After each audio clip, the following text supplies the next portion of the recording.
Okay. Good morning, everybody. Welcome to the Dawn Patrol. Today is Thursday, November 21st. Is that right? Okay. Normally, you would see Evelyn Thoren, who hosts the program. She is not here this morning. She's off doing, as our producer would say, grandmotherly duties. So I think all of us can relate to that. Bob Hoey is co-hosting today. So here we are, just the two of us, Bob. That isn't normal, is it? No, it's not normal to see rain either, Sam. Oh, thank the Lord. I think it was September, if I'm correct, that we had a half inch, and I think it was June when we had an inch. So we needed this rain. You must watch the same news program I do. Well, my son does construction, and he's always asking me, "How's the weather tomorrow? Is it going to rain?" You know, that type of thing. Well, usually I get up around anywhere between 4 and 4:30 in the morning, and turn on Channel 5, and I watch the WCVB weather. And Cindy Fitzgibbon, she's one of my favorite weather people. And that's exactly what she said. She said last time we had an inch of rain was in June, and September we had about a half an inch. So they forecasted for this area a little over an inch. I think she said 1.2 inches, and that's over today and tomorrow, and lingering into into Saturday. So I think we're all very, very glad to see the rain. They will update their drought tables on Friday. So if you see the drought table today, it won't include today's rain, obviously. So I think the firemen are the happiest that are fighting those forest fires all over the state, you know. We could actually, in Chelmsford, so I'm going to assume probably in Lowell too, yesterday we could smell the smoke because of the prevailing winds. And again, CVB said yesterday that we would probably be able to do that because they forecasted the winds. And I was outside around noontime, and my granddaughter said they had a half a day in Chelmsford yesterday. My granddaughter said, "Papa, somebody must be burning. They're not supposed to do that." And I said, "No, they're not." But I said, "I don't think that's local." I said, "I think that's from the fires on the North Shore." So it's pretty devastating. I didn't realize how much acreage has been burned, but they were talking about 500 acres up on the North Shore, and similar amounts down in the Milton area. So you're right, it's pretty devastating. So thank God for the rain. The firefighters will get the relief, and at least it'll help contain the damage. So we're pretty lucky, Sam. You're the husband of an ex-teacher, I believe, correct? 40 years. 40-year teacher, and now they're still striking up there in the North Shore. Mm-hmm. That's becoming a real issue, I think. They're already going to lose like their April vacation, and if they keep going any longer, then it looks like there's no end to it right now. Well, they said, and again, they said on the news this morning that, yes, starting today, they had used up their snow day allocation. So that's exactly right. They're going to have to extend the school year in order to get the 180 days that the state requires public schools to be in session. So that means they'll have to eat into their February vacation, or they'll have or they could do a combination of things, or they could add on to the end of the year, which nobody likes, because most schools in Massachusetts do not have air conditioning, as you know. So once you get into June and you get some of these buildings that have the flat roofs and the sun beats down on it, gets pretty hot in those classrooms. So yeah, the kiddos don't like going to school much past June 20th or so. So yep, that's a problem. Oh, Sam, they're not going to make up those days. They'll just make a plea to Santa Claus. That'd be the governor. Well, they've done that. Yeah, they forgive the days, and they've done that in the past. The governor, loving the unions, will say, "Of course, I'll forgive those days." Yeah, they've done that in the past. I think they did that. We don't care if the kids are dumb.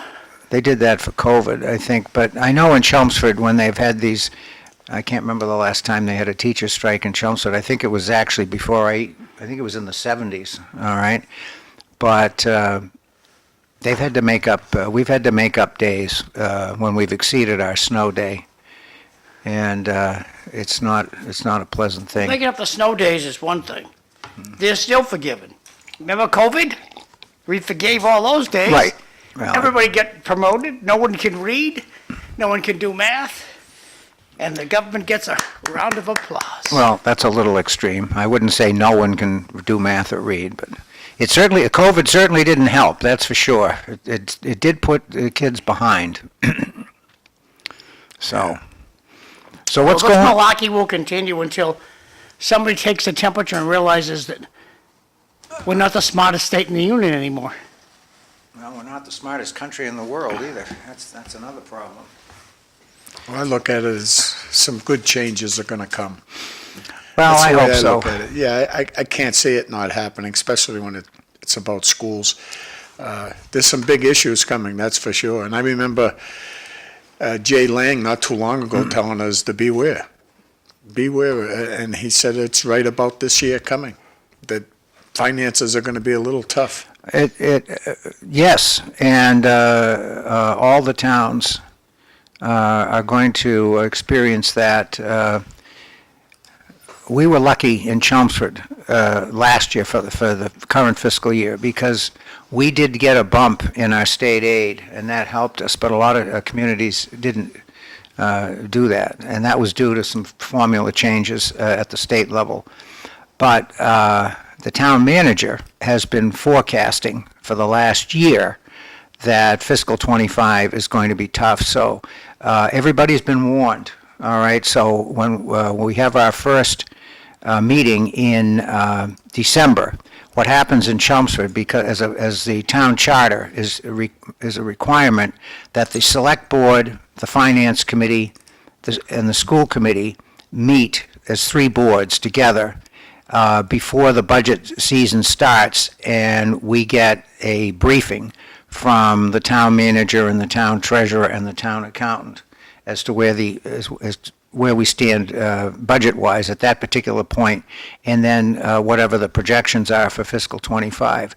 So this year, when we meet in December, there should be no surprises because the town manager, as I said, has been telling everybody for a year that this is going to be a tough year, and he has outlined the areas of concern, and a lot of it is stuff that we don't really have direct control over.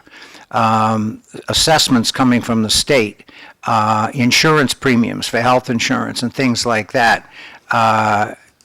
You don't have a lot of control over those things, okay? So if the state retirement system comes in and says, hey, listen, Chelmsford, you've got to cough up another 10% this year, that's not a negotiable item. You have to come up with the money.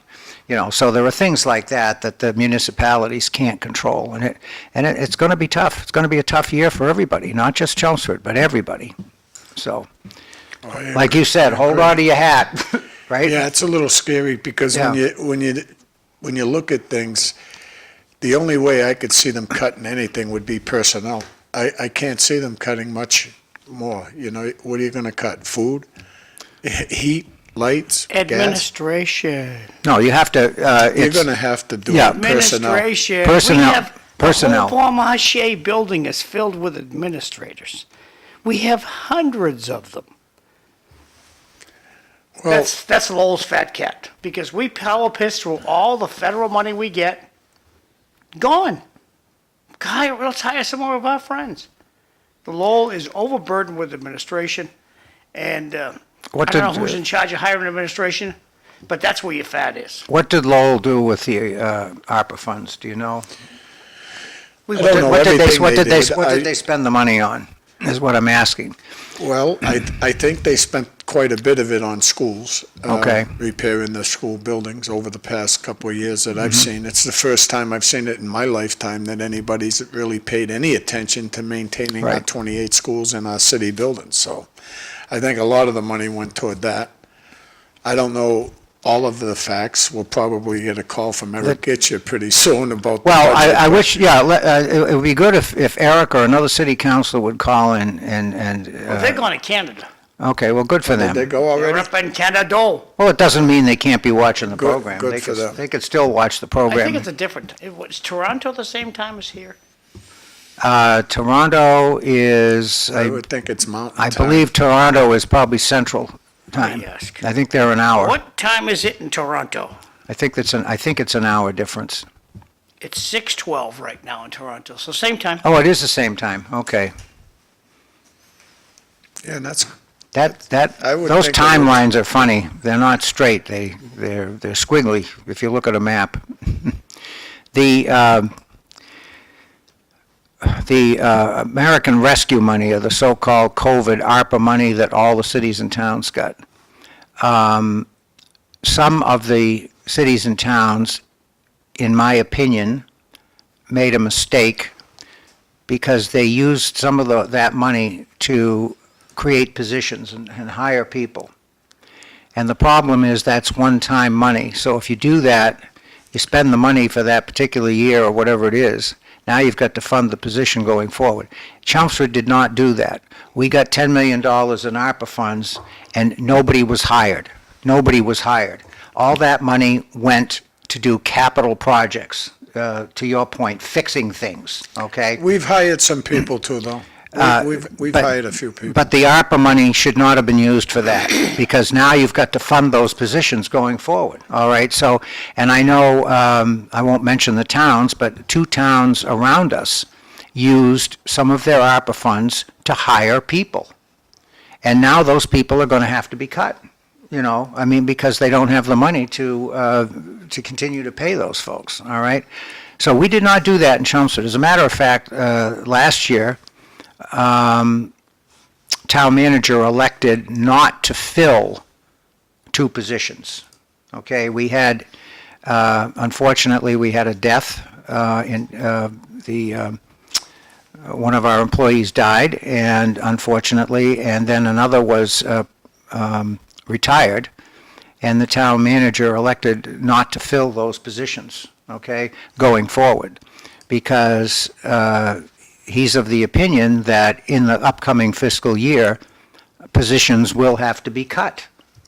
So there's 2 that don't have to be cut because he's already cut them by not filling them, okay? So that is the responsible way to manage. Not all cities and towns do that, unfortunately, so.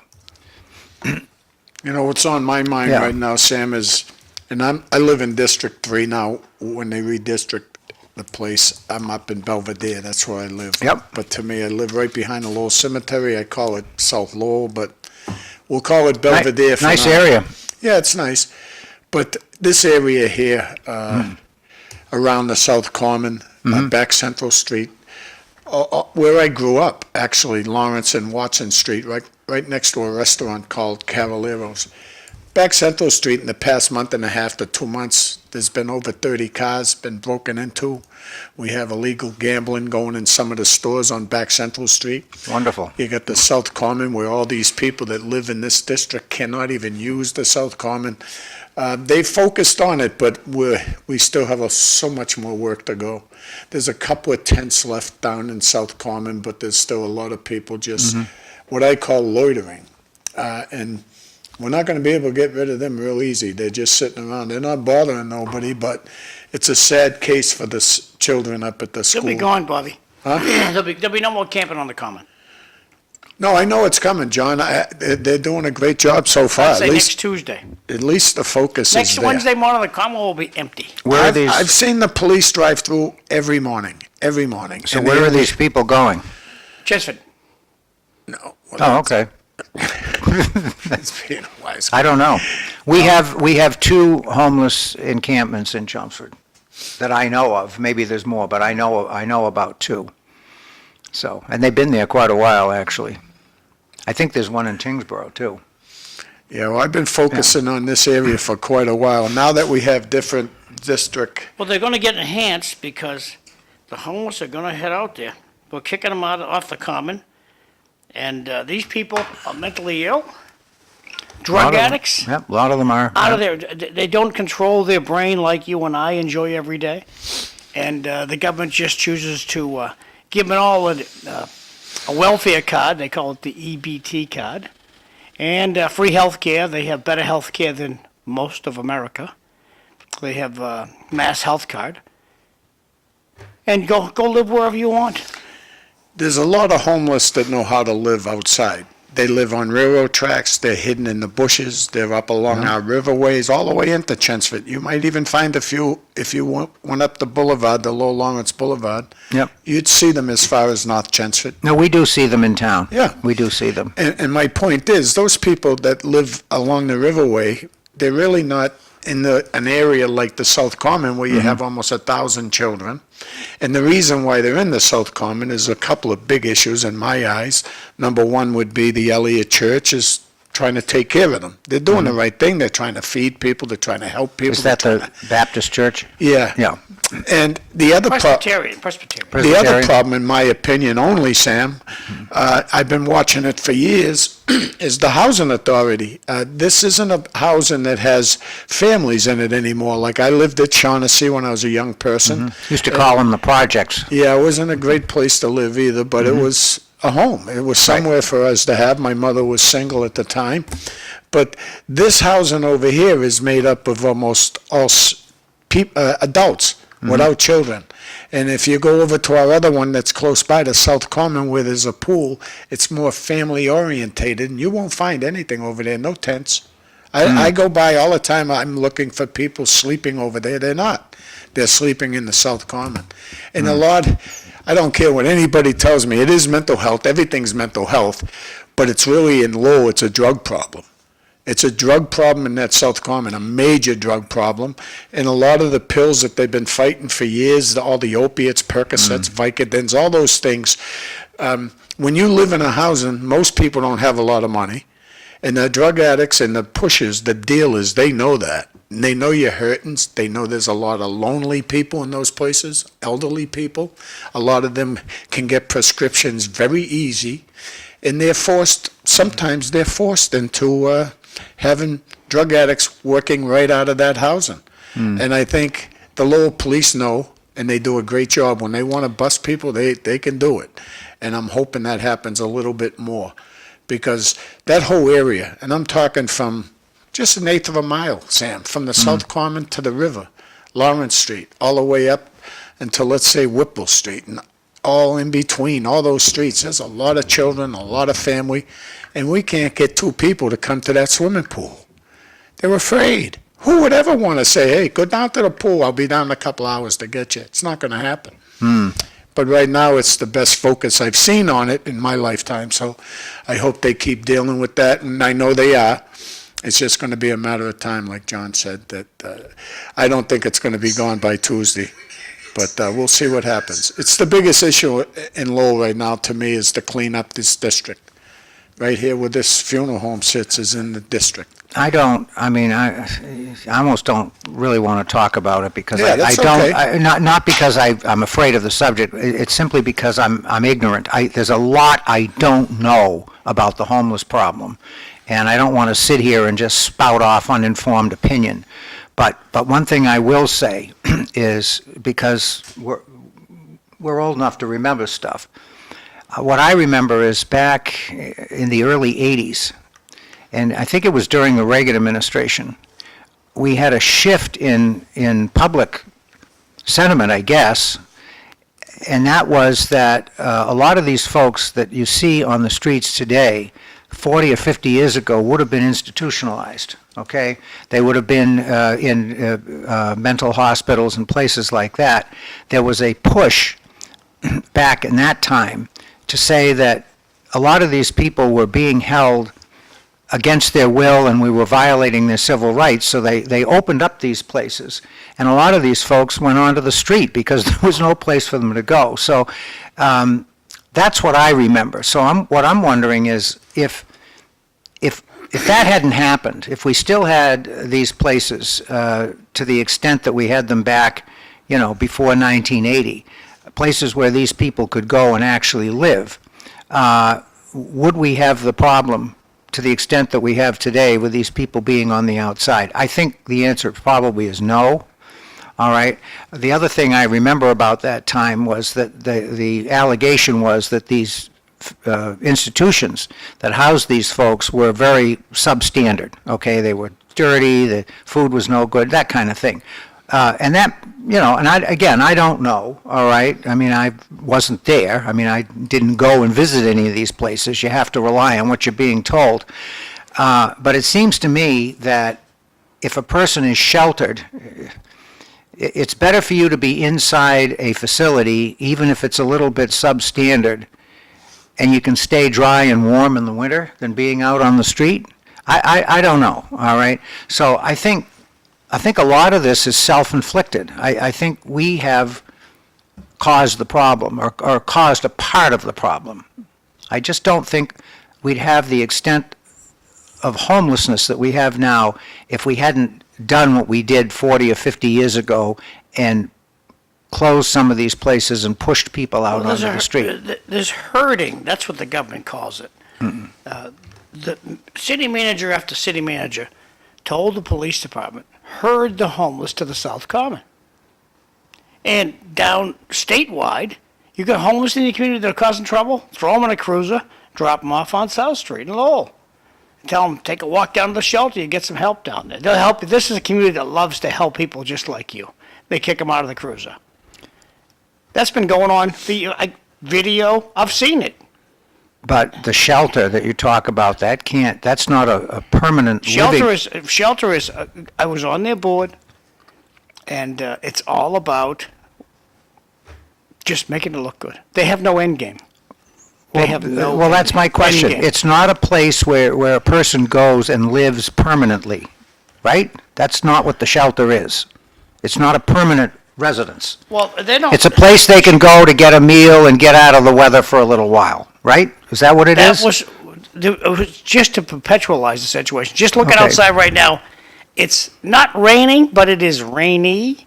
Drizzle. The wind is really not so great. It's just a little bit of wind out there, and it's in the 40s. So you need to drive little Sam or little Bobby to school today because it's not a good day to stand outside, wait for the bus stop. Sam, there's no doubt you were right when you brought up the fact that they closed a lot of places. I remember that very clearly. They cut everywhere from Bridgewater State Hospital, Danvers State Hospital, Tewksbury. They made major cuts. And what happened, at that time, I've been retired from the prison system for 15 years, but I can remember it very well that a lot of people that should be in a mental institution or a hospital were in prisons. They had nowhere else to go. So they'd smash and grab windows, do anything it would be to get into the prisons in the winter, and at least they're warm. But it's a different atmosphere in the prisons, and you could see it in this state already. This state has gone really bad as far as our corrections department. It's in trouble. Major violence going on at SBCC, that's in Shirley. Susan Baranowski, it's called. It's your only maximum prison in the state. I mean, not too long ago, there was a few inmates, you could see it right on TV, they had it live. Officers are getting stabbed in the back of the head as they were wrestling with the two inmates. I was so proud of the officers that were involved in that, or what I seen on the TV. But then if you look, I always love to tell people this, especially females. Listen up, females. If you get in trouble drunk driving and kill someone by accident, you go to Framingham. It's the worst of the worst place. There's only one place for women. Men, there's plenty of places for a man to go. But a woman has to go to Framingham, and that's our only place for women.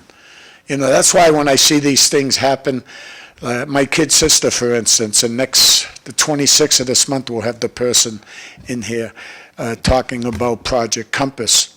It's a place for 18 to 24-year-old females that need a home. And this person that's coming here on the 26th has bought his third home in this area, one in Chelmsford, actually, North Chelmsford, two in Lowell. They started with one, they're up to three, and they're doing tremendous work for women. Men, believe me when I say this, men have all kinds of opportunities if they get in trouble, but a woman doesn't. Sam, this is from Eric Gitchier. Could you read it, please? All right. It says, Reagan was the problem with cutting mental health. As governor of California, he all but did away with funding. Then in 1981, he did that on a federal level. Yes, I remember that. Again, I don't know to what extent. I'm not going to sit here and say that Reagan was the sole cause of the problem. I don't think that's accurate. But I think that statement is true. I mean, they did cut funding. I think that's right. Yeah, we had a few. Well, the government did a crappy job. I remember going down to Worcester State Hospital with my great uncle Eddie. Somebody had died down there, so we went down to Worcester State Hospital. And he says, "Come on in, kid." I was probably like 13. He says, "Come on," because they would bring me because you could park the car illegally and no one would tow it, so they'd always just leave me in the car. So I get out with Uncle Eddie. He says, "Come on in, kid."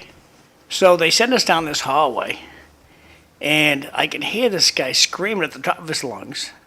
This man is chained to a wall, standing up, chained to a wall, yelling and screaming, not making any sense, completely naked in a hallway.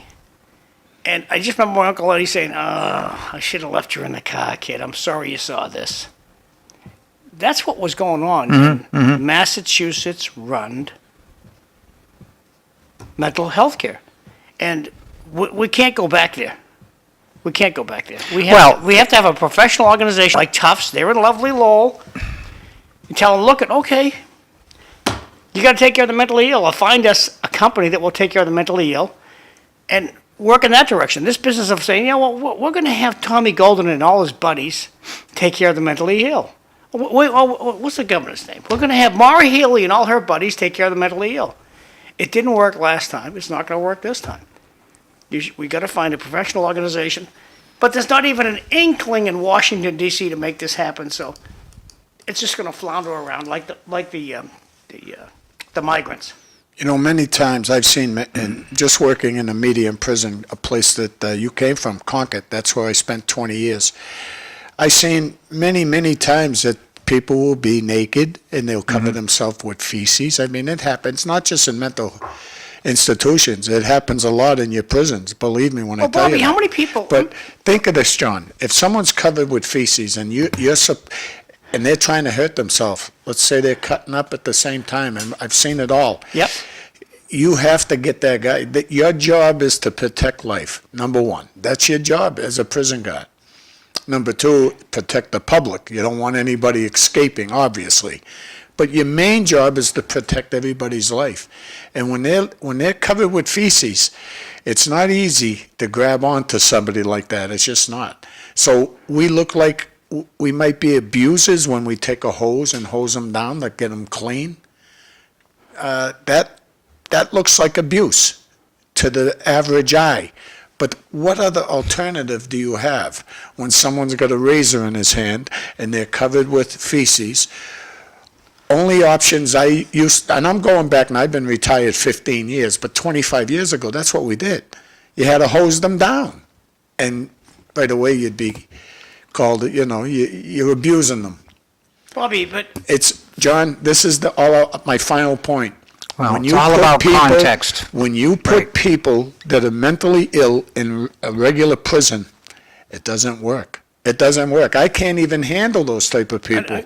Bobby, it's a perfect example of what I just said. The government does not know how to handle mental illness. But because no one else will do it, the government's forced to do it. But the government does a crappy job at it. So if we're going to fix this, we have to find a professional organization. And I like to pick on Tufts because they're right here in Lowell. And tell them, we'll create a facility and handle this. I actually think this state is the problem. It's the way we do things in this state. Look around the country, it's not the same way. This state has caused its own problems. And I don't want to say, we're too far left, because both sides to me, Republicans and Democrats, both of them need to be repaired. And in Massachusetts, I can't leave. My wife's not going to leave this state, but if I could, I'd leave in a minute. I really would. I'd move out of this state the way it's going and the way the prison system. Am I glad I got out of there after 20? Let me ask you this. You Yes, talked about sir. Concord a while ago, and of course I'm well acquainted with that situation. So why did they close the prison in Concord? Again, Sam, in my eyes, it's because we were too strong of a union. That's why. Concord, without a doubt, out of all the prisons you have, and there's a lot of them, Concord was the strong union whole for years, going back when ASME was in control. Okay. And we got the 2050 bill, these retirement bills, 20 years of service, 50% with insurance the rest of your life, so you can go in at 19, leave at 39. You know, the state troopers even joined our union at that time. Yes. And you know what they got? A 25/75 in insurance for the rest of their life. And as soon as they got that, they disappeared. They walked away from us. The reason why they joined us is we had 5,000 members across the state. And we work under the executive branch of government. So the governor, when they go to get elected, don't think they don't listen to unions. There's no doubt they do. At that time, it was ASME, and it was a great union. But I understand that, but Stronghold. let me Remember the picket lines at Concord? oh, absolutely. There you go, Sam. But I guess my question, I should have asked it a little differently.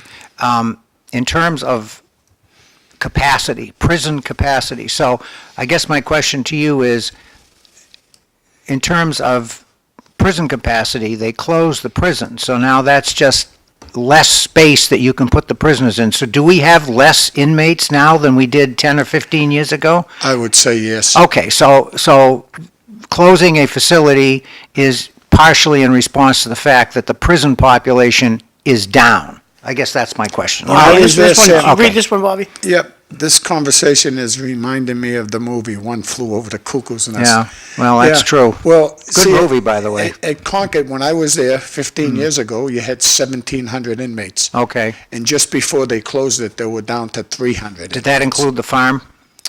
No, my Okay. numbers that I'm Just- telling you. just the main Just facility. Concord. We had them Okay. on the floors. We had them everywhere. We had We're not putting people in jail. Yeah, that's the main That's thing. yeah, just if you look at the stores and say, why are the stores not packed? Because they're shopping on Amazon. Why are there no people in the prison? The judges are not putting people in jail. John, if you go back, And you ask me about Concord. Concord's going to be a big real estate deal. well, Concord Somebody's was, going to make a ton of money. It's Concord.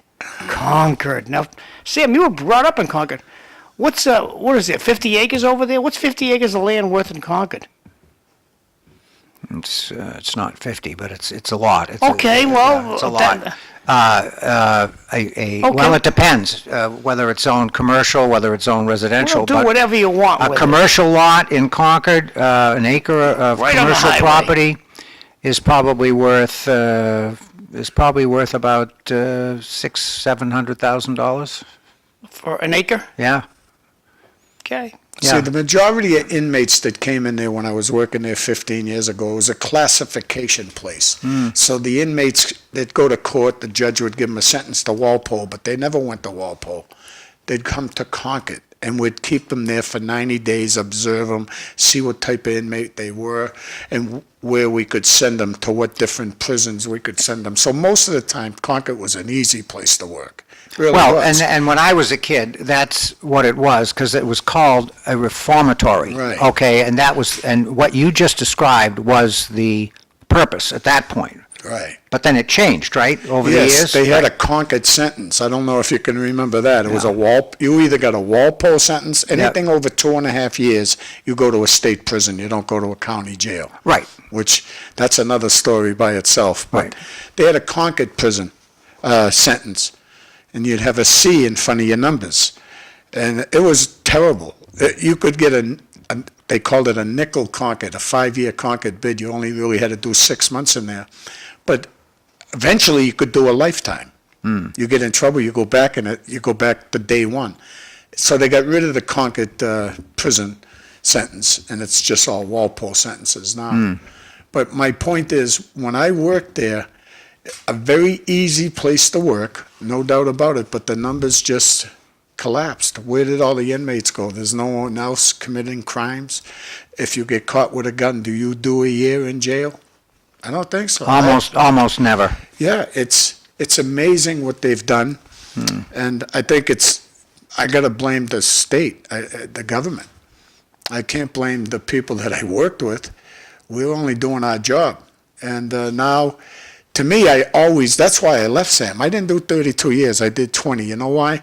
I thought they treated us terrible, and I thought it was a hostile environment to work in. Mm-hmm. And now I'm looking at it, and it's happened. It's worse. It's happened. Worse yeah. now It's than it happened. was when you retired, probably, right? Yeah, Well, look I at- did look at 20 the years. It teachers. was easy. Look at the teachers down on the North Shore going on strike. They haven't had a contract for years, and the TV stations make them look like they're bad guys. Hey, we don't have a freaking contract for a year. At what point do you walk off the job? Oh, the kids might have to skip vacation. The kids ain't going to skip vacation. This is all a big freaking game, and the governor's going to forgive all that good stuff. Massachusetts in a real rough shape, and we just reelected all the people that let it happen. All the state reps, except Tara Hung, brand spanking new guy.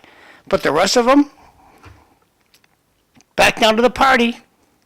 They'll be having a party every day down at. And how much money are we going to spend on building a soccer stadium? Did you see that? We have the money. It's in your pocket. Was that in Everett, I think? Somewhere down there. I think it's Everett. Yeah. They just signed a $4 billion economic development bill, and I say to myself, what is wrong? What is wrong with us? Okay, what is wrong with us? And to John's point, what's the definition of insanity? Doing the same thing over and over again and expecting a different result. Well, if you elect the same people, you're going to get more of the same, right? We need better people to why run would you- for office. Like, what is Chelmsford? Like, Lowell, we just got to poke everybody and say, hey, look, you got to send your kid, if your kid's between 35 and 45, run for city council, run for school committee. Everybody's got to run. If you don't have competition, you don't care. The public thinks I'm doing a pretty good job. Nobody's running against me. We need to get somebody to run against every one of these elected people. And next time around with the State House, everybody's got to. Tara Hung's going to have somebody running against him for the rest of his life, and so's Vanna Howard. And as good as Well, Rodney Elliott is, he needs somebody to run against him. I can speak for the Chelmsford experience, okay, because it's something I'm familiar with. We've had trouble in town, probably now for close to 20 years, getting people to run for the elected board positions and finding people to serve in the appointed positions, okay? Are they all freebies? Nobody gets paid in Chelmsford, They're all freebies. right, okay? What do you do for nothing, Sam?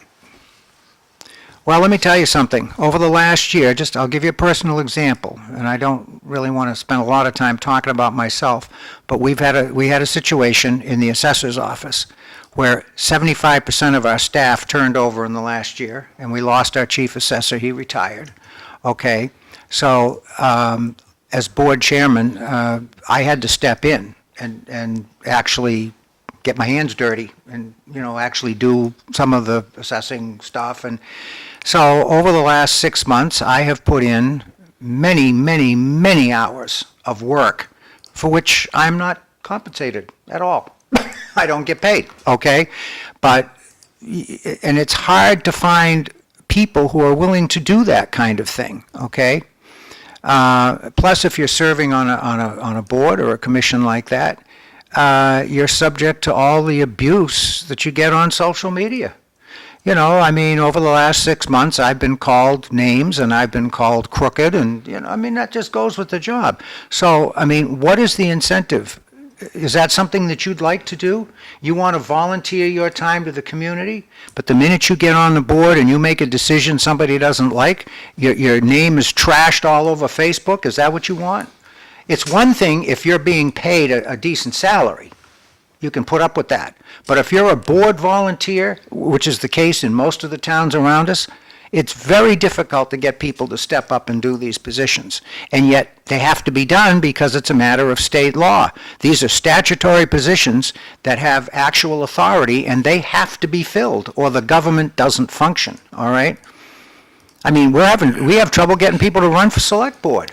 Yeah, and Can that's you why. imagine that? That's the top executive board in the town. It's hard to get people to run for the select board because they don't want the abuse and the aggravation And all they're trying to do is they're trying to do what they think is right. They're trying to volunteer their time for the town. And the minute they make a decision that somebody doesn't like, well, that's the end, okay? And Sam, who wants that? have- Who in- wants that? In lovely Lowell, okay? Yeah, School committee not making 12 grand a year, yep. which is a pensionable thing. So I could be in a school committee for 18 years. Yep. And you know what? They really like me. They're going to make me the city manager for 3 years. They make me the city manager for 3 years. They pay me $250,000 a year to do the job. And all of a sudden, my pension is 200 grand a year because they did it for 3 years. That's that's how you get a great pension in Massachusetts. In Chelmsford, do they pay the school committee members? No, nobody is paid. It's No time- one it's is time paid. the elected body consider this because Mm-hmm. administration-wise, I like Paul Cohen, a nice guy. So slide, nothing to do with Paul. Administration doesn't want to change. They like things the way they are. Hey, we like this. They don't bother us. We get to go home. Do you guys go home at noontime on Friday too? 1 o'clock. Oh, they have to wait till 1 in Chelmsford, those poor people. So, we They get to work, go- we get to go home early. They work late on Tuesday. Yeah, well, do you ever think it's Tuesday night, I'm gonna head down to city council. I'm gonna head down to the city and talk about my water bill. Nobody's doing that. No, they get They sit- people at town hall that come in after hours Oh, on they Tuesday. do. Yeah, they do. I've been in your town hall plenty of times, Yep. probably go in there once a week. And, it's pretty much a ghost time when I go in there during the day. And you're telling me on Tuesday nights it gets busy? Well, not busy, but people do come in. Yeah, they're mostly employees. But know- Sam, they got a good thing going. My point is, administration doesn't want changes. Paul Cohen and Tom Golden would say, we don't want that. Right now, there's movement afoot to get rid of Eric Gitchie because he's causing trouble. He's asking not gonna get rid he's of that asking guy. too many questions. We got to get somebody to run against him. And that's what administration's trying to do now. Yeah, they wanna might keep get the Lee water Gitchie. stopped. Lee Gitchie run against his brother. That's about it, because you're not gonna beat Eric Gitchie unless you Well- had someone like Lee Gitchie. The administration in Chelmsford does not control the boards and commissions. They don't control them at all. You know, Sam, it's still Oh, they on- don't. No, they don't. You Wow. mentioned Do they give earlier. them space? Don't get me started. That's all right. I've been an assessor for 16 years, and not one time has the town manager or the town treasurer told me what to do. Not once, okay? Not one time. It's never happened. Never, okay? I'm just telling you, it doesn't work that way. You In know, every town? I can only speak for Chelmsford, Okay. okay? I basically want to go back to Concord real quick. I Yes. only did 20 years. I didn't do 32. The last 10 years that I worked at Concord, and I told you we were a union stronghold, definitely at the end of the 70s. I entered the prison system in 1980. I only did 3 years. I left to open up a bar room with my dad. Then I went back. I had to go to the academy again. In the last 10 years, all this internal police department that they have, they call them IPS, inside the prisons. They work to see if you're all doing the right job. I was blamed for everything that went wrong in there. Who are those people that make up that force? It's other Other guards that Okay. go for this private job. You know, you're working for the superintendent, and their job is to just keep an eye on everything. But they kept coming after me. I was pulled in more times than any other officer in my tenure. And they kept thinking I did these things, these anti-union demonstrations, like kicking over donuts on correction officers' weeks or doing damage to some shift commander's vehicles. I was pulled in for every one of them. I got to the point saying, you know what? As soon as you hit 20, get out of here because they're after you. It sounds like they were after They you. were after me for several years because I was pro-union. You're a troublemaker, Bob. I did my job. The problem with state jobs, most of them, in my opinion, now this is an opinion show, 60% of the people do a tremendous job and 40% of the people sit around and complain Well, all day long. Listen, I'm going to agree with your numbers, and I'm going to tell you why. Because even in private industry, you get a big corporation, a big company, and I worked, as you know, I worked many years for Wang Labs, okay? And this was back in the day when we had, about 12, 13,000 people just in the Merrimack Valley working for the company. Worldwide, it was 32,000, but in this area, it was 12, 13,000. So when Dr. Wang was still alive, Boston Globe reporter asked Dr. Wang, they said, Dr. Wang, how many people work at Wang? And he said about half. That was his answer, okay? And I can tell you, as a Wang employee, that was a pretty accurate answer. He was right. So I'll accept your 60-40 number. I think that's I probably think most accurate. jobs are like that. Yeah, Most so jobs. the bigger, it's not true in a small company. You get a funeral home like this one, and I'll defer to Mr. McDonough on this, but you've got a small company like this. If one person doesn't pull his weight, it's immediately obvious, okay? But the bigger the corporation, people can hide, okay? Or the bigger the state agency, employees can hide, okay? Because there's just so many people. You get a small outfit, it's very difficult to hide because, you know, you get a 4 or 5 person company. Everybody has to pull his weight because if one person doesn't, it's clear fast. But you get an organization with 2,000 people, that's a different story, all right? So, yeah, And that's- I agree with that. I think that's probably 60-40, that's probably about right. See, I was always a very pro-union type of guy. Why not? You know, that's what you're supposed to do. You're supposed to advocate for prison Sure. guards, right? But I'll tell you, when you're being blamed for things that you didn't do, yeah, I had a big mouth, there's no doubt about it. I opened my mouth anytime I thought I was getting beat for any reason. And I think I've mentioned it on this show with you, and I think many, over the past couple of years, that the issues that are coming up in this country is unions. I think right now, after this election in the federal government, we have some big changes coming, especially in education. I think it's Well, going to change. I heard a number, and again, there's a lot I don't know, so you have to be careful. The number I heard yesterday, they were talking about the Department of Education, and they said that the Department of Education's annual budget was $218 billion. Now, I remember when we didn't have a Department of Education. That's a relatively new cabinet level position. Education was grouped under another, it was Health, Education, and Welfare. HEW was the old cabinet position, and those three things were grouped in one, under one position. And then I think it was in the late 70s, I think it was Carter, I think he's the one that did the Education Department. They broke it off. $218 billion. That's a federal agency with that budget. So if you took half of that money and just redistributed it to the states, because the states are the ones that are directly responsible for delivering education, okay? Just take half of that money and redistribute it back to the states and let them manage their programs. And I almost fell off my chair when I heard that number, $218 billion. And I think the Education Department has been in place, again, since the late 70s. I could be wrong. Somebody can check me on that. Is the level of education in this country any better since 1978? And we spend all this money at the federal level. What's that money being spent for? I mean, a lot of it is being spent on the bureaucracy, you know, on the system, on the salaries of the people and so forth, the bureaucrats that make regulations. But is the education product any better today than it was 50 years ago, before we had a Department of Education? I'm just asking the question. Yeah, Well, you see, know- we're lucky And enough. it- To have You know? your superintendent Jay Lang comes in regularly. Yep.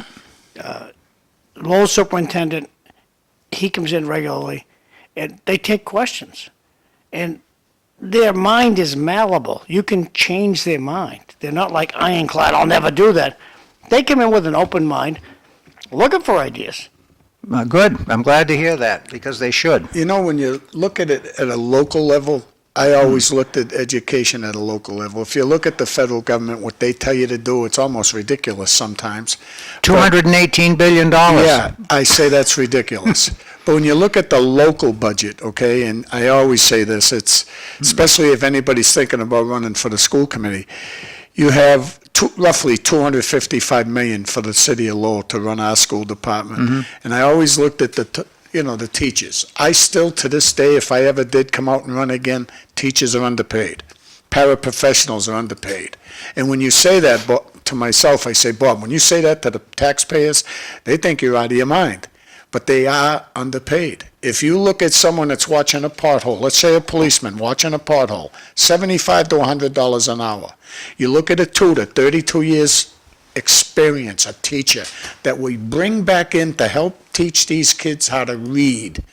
We gave them $30 an hour about a year ago. Now they're up to 40 and they're thinking about taking $10 off that.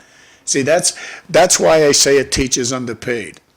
Now, out of every dollar, and I know you know numbers, Sam, I've been gone a few years now. It was 87 cents out of every dollar paid staff.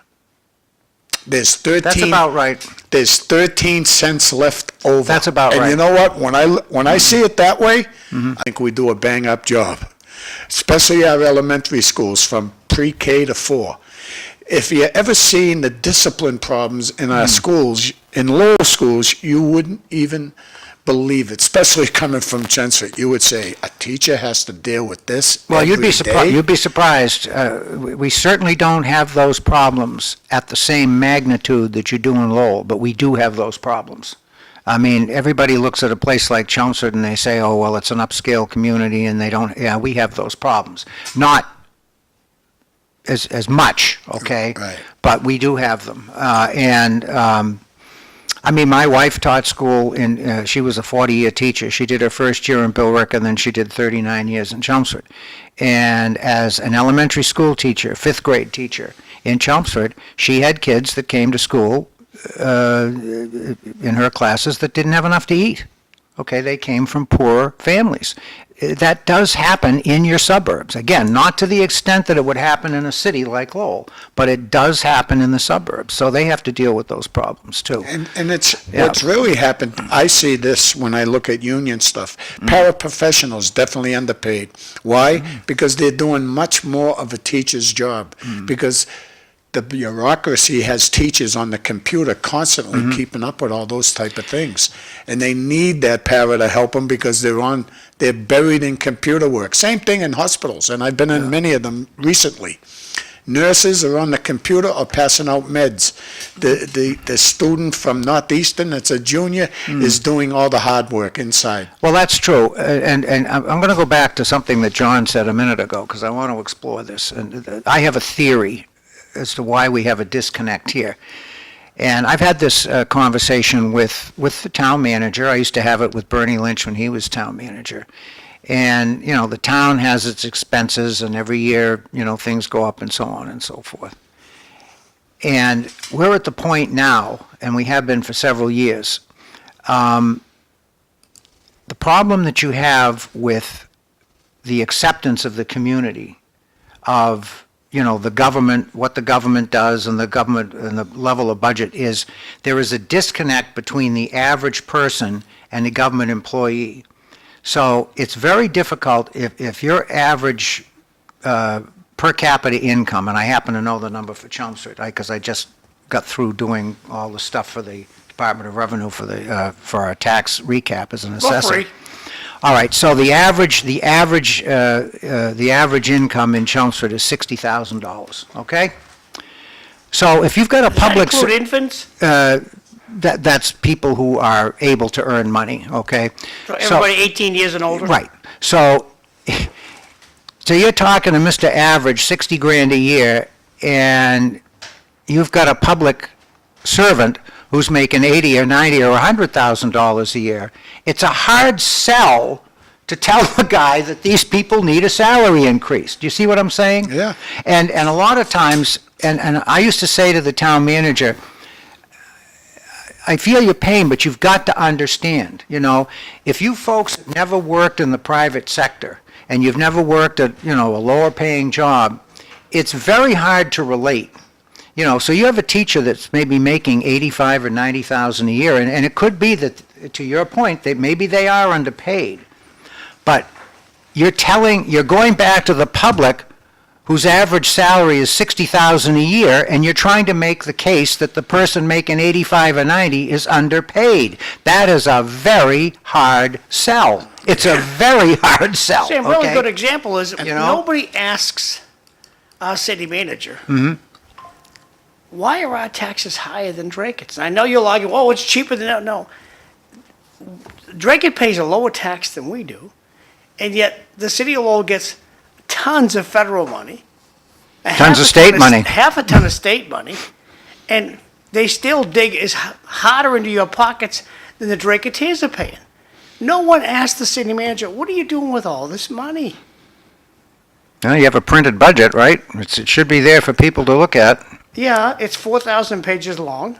See, if I were a city councilor, I would bring that budget to my favorite banker and say, look it, tell me where some fat in this budget is, will you please? And that's what we need to have happen, but it's never going to happen. The budget's and these city councilors, God bless them, they're just as smart as I am. Well, what does they Gitch- can't okay. process this. They can't process this budget. What does Eric and they Gitcher act say? As if they can. What does Eric Gitcher say? He seems to have a handle on it. Next time he comes, we'll ask him. Does he think the city spends too much money? Ask him that question. No, without a doubt. Okay. During budget hearings, I've already seen him try to, I'll give you one example. I love this example. He don't get paid to be a city council because he works at the Greater Lowell Technical High School. Right. So during the budget hearing, one of the line items was his pay, his money. He couldn't even get a second to eliminate that. Anytime he brought up something to cut the budget, he couldn't even get a second. So he doesn't get that money, No, so it goes to free cash at the end of the year. right, and he wanted to Right. eliminate that line item, but no. Also, all it would take is for two city councilors to say, find a way to pay all the elected officials. Mr. Manager, second. All in favor, aye. Now the manager's got to go find a way to pay all the elected officials. But that's not going to happen. You know, Sam, I got elected 4 times to the Lowell School Committee, and I swear I know why. I was making at the time more money than a teacher as a prison guard. I didn't have to have a day of college, not a day. And I'm telling you, Concord was an easy place to work compared to Susan We're Baranowski going or to break Shirley. in 15 Yeah, seconds. but the thing was, I always said they were underpaid because they are. They're underpaid. If you look at other occupations and they have school, they have a lot of bills to pay for their schooling, and just like a nurse, another job to me that's underpaid when you look at what a doctor makes. Does You know, Lowell, it's just- does We'll Lowell, be back. Thanks. does Lowell have a heart?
Sam's looking at Chelmsford's budget right now. Okay, so just, I don't know what Lowell does, I haven't looked, so I'm not going to make any statements about that. But in Chelmsford, for example, the town publishes every year its annual town report for the fiscal year, and it's a book that's about 3/4 of an inch thick, and it contains reports of all the operating departments. So the department head has to write a report. If you are on a board or a committee, you have to write a report. So for example, I'm chairman of the Board of Assessors, and I wrote the report this year, and it is 3 pages in here, and it tells you what's going on in the assessor's office. I wrote a whole thing here about how property is assessed, so a resident can look up and he can say, oh, this is how they do it, okay? And we have that kind of information in here. But every single town employee is listed in here with their annual salary. That information is all in here. Tells you who the people are, what their position is, what their job is, and how much they make. So this is what you call transparency. It's all in here. So I have to admit, it does aggravate me at times when I hear residents say, oh, they're hiding stuff. Nobody knows where to go to find out how much the town is spending. Well, it's right here, folks, okay?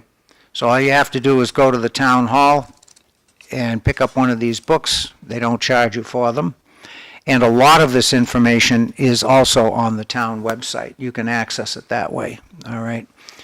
And as far as I know, some of the other towns around us that I know about, it's the same thing. I know that Littleton does the same thing that we do, Westford does it, so that information. I don't know what Lowell does. I don't know how much of Lowell's Sam, information if you want to save money, is accessible by the public. what you do is you just don't replace employees. Well, I just told you, we just did that in Chelmsford.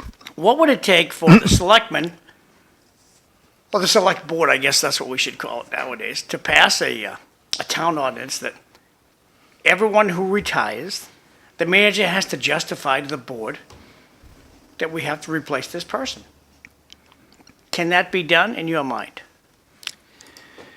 It depends on the town, okay? We're talking about Chelmsford. All right, let's talk about Chelmsford, because we have what is known as the strong town manager form of government, where the select board does not make operational decisions day to day, okay? The select board sets policy. Now, to answer your question, in Chelmsford, and this is just my opinion, okay? In my opinion, the select board could make a policy that says when the town manager develops his budget,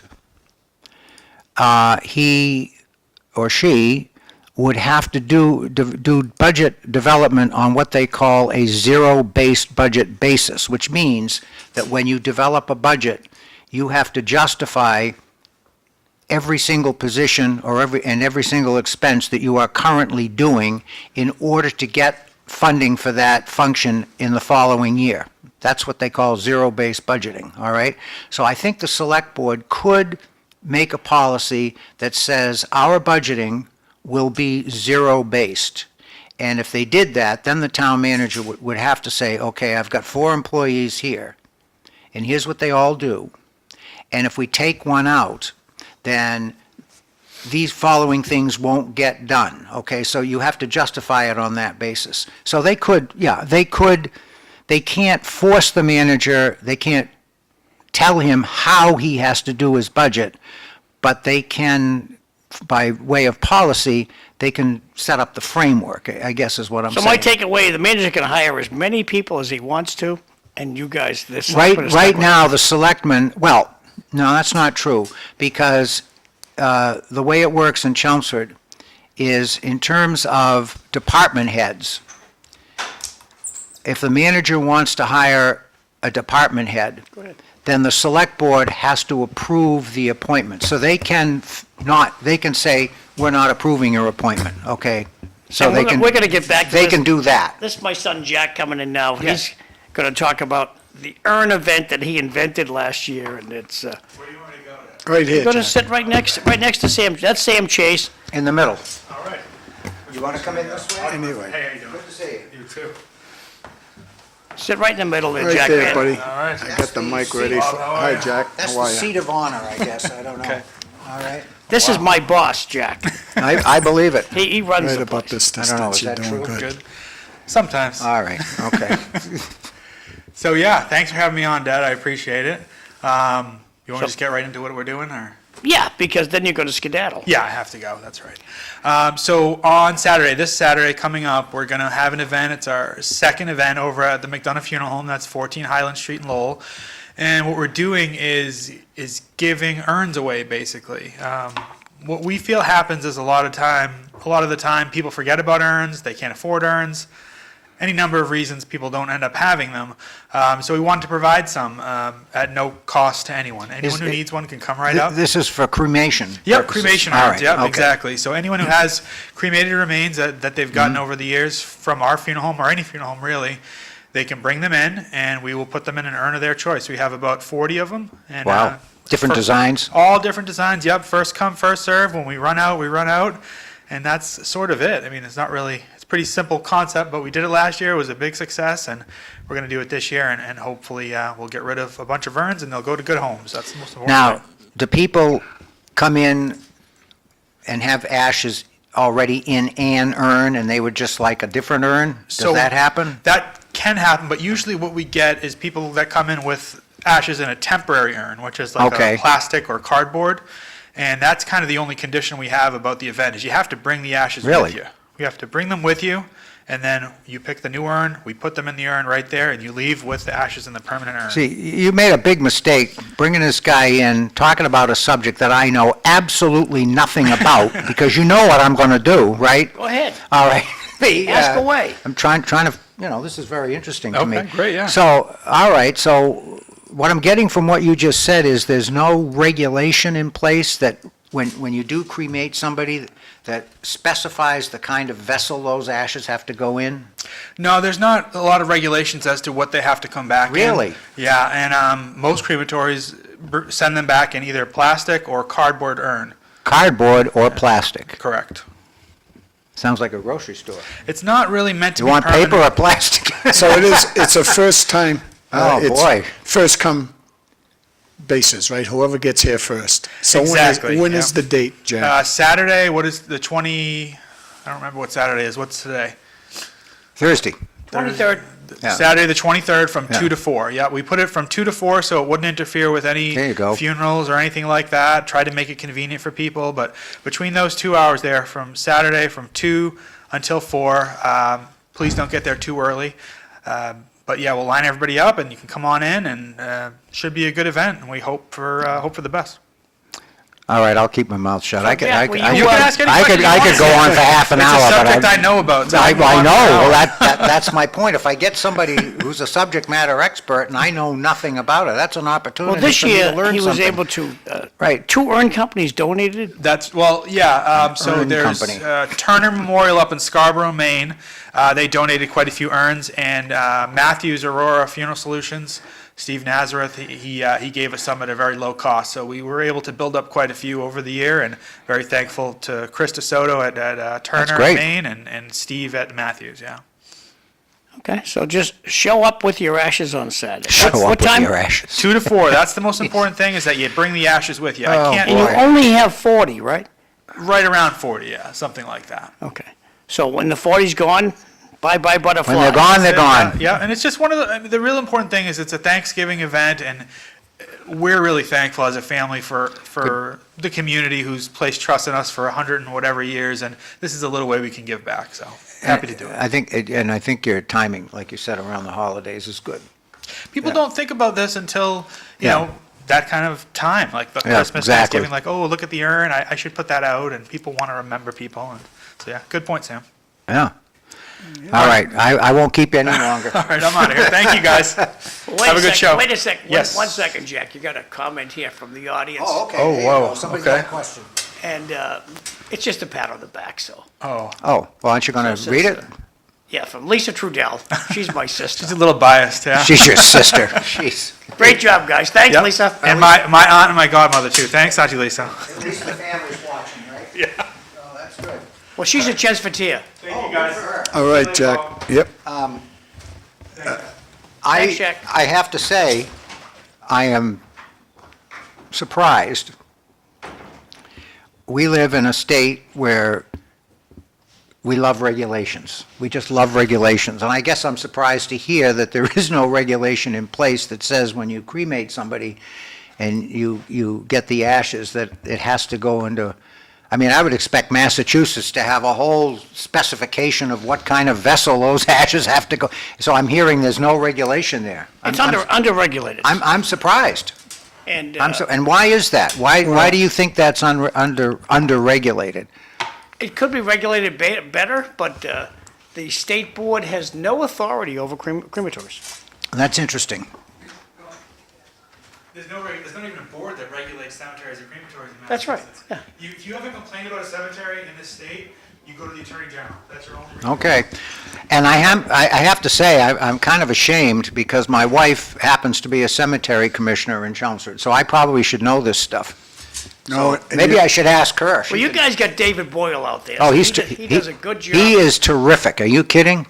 Now, Sam, There, I was right. How do you like that? Sam is correct. Once in a while, I'm right. You want to read this one, Sam? Sam is correct. 1979, under Jimmy Carter, Department of Education was born. Also, there was a study confirming what Sam said about the quality of education since the Department of Ed came into existence. Well, thank you very much for the comment, but you really don't need a study because you can see the results, and you hear the reports every day about students who can't read, students who are deficient in some area or other, comparisons made to school systems around the world, and so on and so forth. And not to knock what's going on, but when you put that against the framework of the amount of money that is spent, $281 billion a year going to the federal government to support the Department of Education. You know, somebody said to me not too long ago, Department of Energy. That's another one that was created about the same time, I think, as the Department of Education. How much energy has the Department of Energy produced? Zero.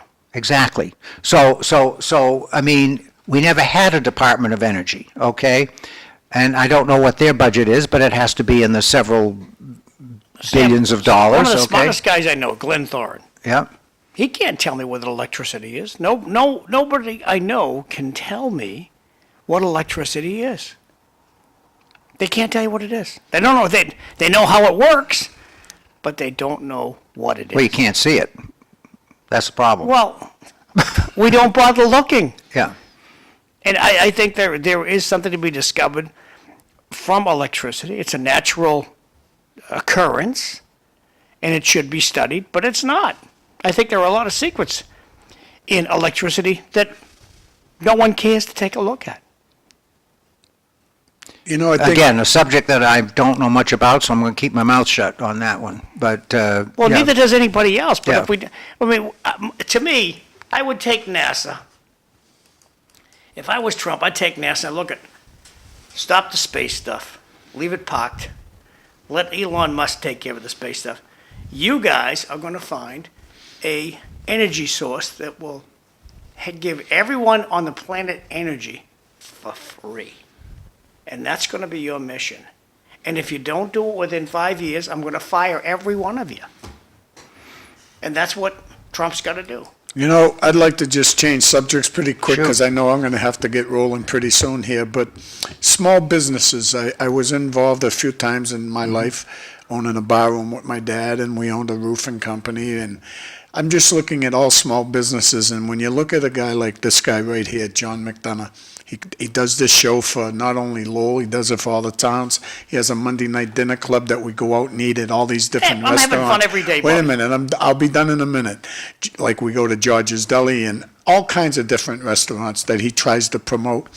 My favorite thing that these people do is give calendars out every year. I'm going to grab a couple today, matter of fact. Oh, you gotta have a calendar. He gives out flags on Veterans Day. They're giving out urns now.